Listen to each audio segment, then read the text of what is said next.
Thanks for the lovely introduction. It's so great to be part of this series, the Positive Living series. I'm really excited to talk to you today about Ayurveda. I know you've had a series of various beautiful presentations on many different topics related to health and mental health and seniors health. So today I'm going to be speaking to you from the Ayurvedic perspective. I've been in practice for about 10 years. Working with various conditions, and Ayurveda has been a deep part of my life. I grew up with, learning about spices and cooking and simple daily practices, and it's been such a wonderful way of integrating lifestyle and health routine, yoga, meditation into daily living for ultimate health.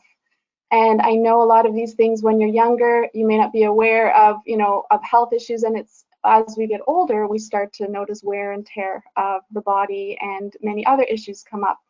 So the sooner you can get on top of some of these things, the better. We're able to live in a very holistic way.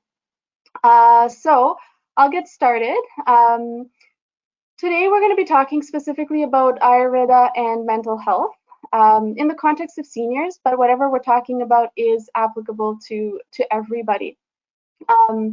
We're going to look through the Ayurvedic lens. Ayurveda is a vast science of medicine and well-being, but it's also something that can be, it's also a system that is very simple. On a superficial level, it's very simple for day-to-day people to understand, to use, but when we dive really deep, it's a very thorough system which can be used to prevent and also treat diseases as well.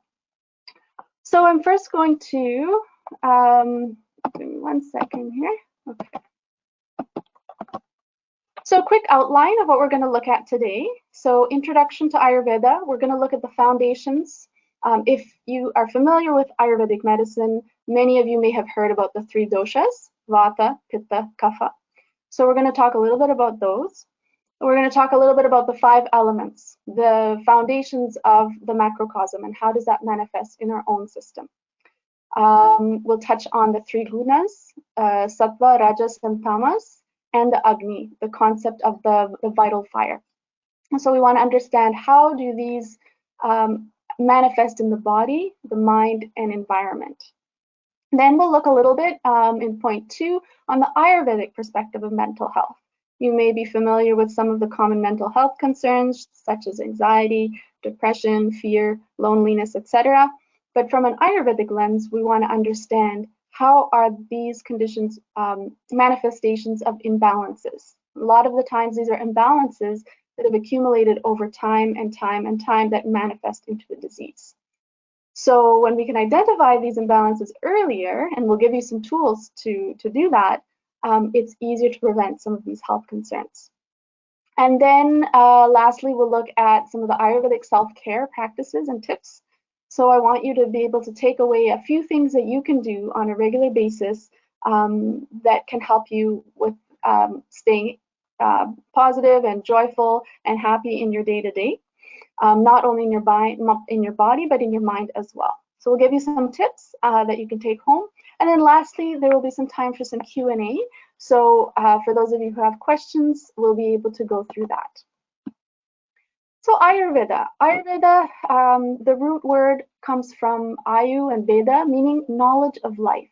So it's not just a system of treatment of disease, but it's a system of understanding the deeper forces of nature, how those forces of nature around us manifest in our own bodies, and what we can do to maintain balance.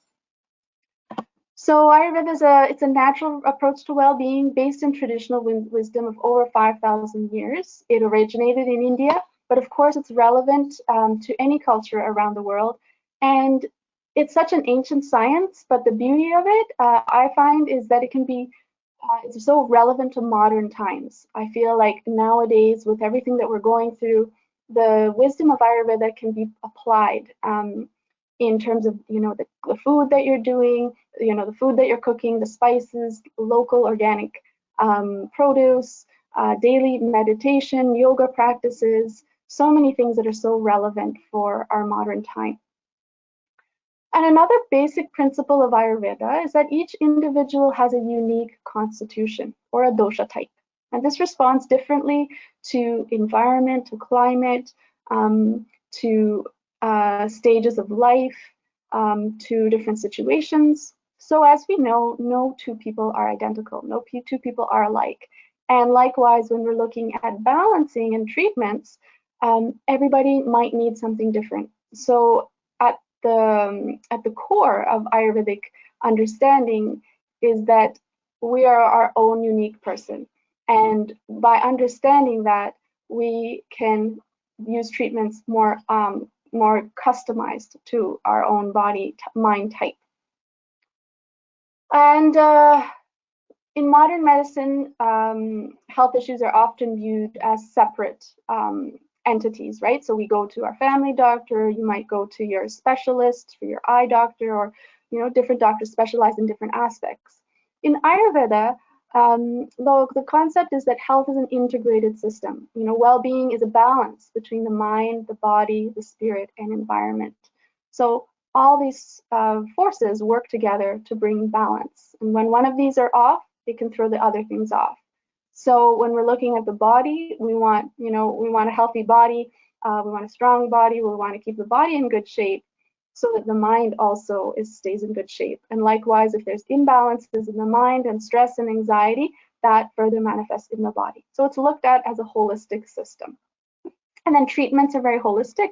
Ayurvedic treatments involve a lot of diet and lifestyle, as well as some of the therapies, which include, oil massages, herbs, and many other therapies. So Ayurveda is essentially, it's considered a sister science of yoga as well. So a lot of meditation and yoga practices go really hand in hand with Ayurvedic practices for a complete system of well-being.